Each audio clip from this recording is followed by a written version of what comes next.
మధ్య పవన్ కుమార్ హస్బెండ్ వాళ్ళ తమ్ముడు పవన్ కుమార్ చెప్పారంట కారు అది వెళ్తుంటే కారు ర్యాష్ గా వచ్చింది. రావడంతో వీళ్ళు సైడ్ ఇచ్చారు. వాళ్ళు ముందుకు వెళ్ళిపోయి కూడా మళ్ళీ వెనక్కి వచ్చేసి గుద్దిచ్చారని. అతను నా హస్బెండ్ ఏంటంటే కాలువలో పడ్డారు, వాళ్ళు కయ్యల్లో పడ్డారని చెప్పి తెలిసింది. కాలువలో పడ్డవాడి మీద కారు ఎక్కిచ్చేసి 2-3 సార్లు తొక్కిచ్చేసి ముందుకు వెళ్ళిపోయిన తర్వాత వాళ్ళని ముగ్గురిని రాడ్ తో కొట్టారని చెప్పి తెలిసింది.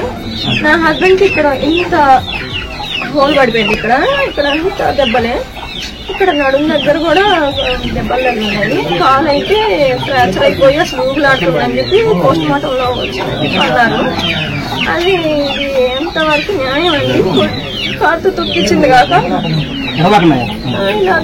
కారుతో గుద్దించింది కాక తొక్కేసి మరి రోడ్లతో కొట్టడం అంటే అతను గట్టిగా శిక్ష పడాలి. బయటకు వచ్చిన మాకు థ్రెట్ ఉంది. ఇద్దరు మధ్యలో హాస్పిటల్ పాలైపోయారు. అసలు ముగ్గురిని ప్లాన్ చేసుకున్నారు.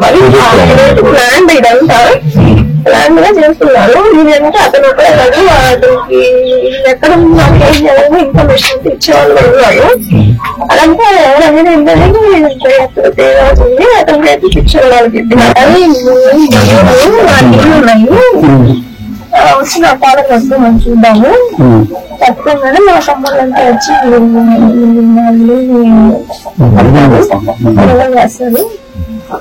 కేసు రాద్దాను నేను అన్నప్పుడు మేము ఆరెంజ్ చేయాలి స్టేషన్ ఏం చేయాలి ఏం చేయాలి.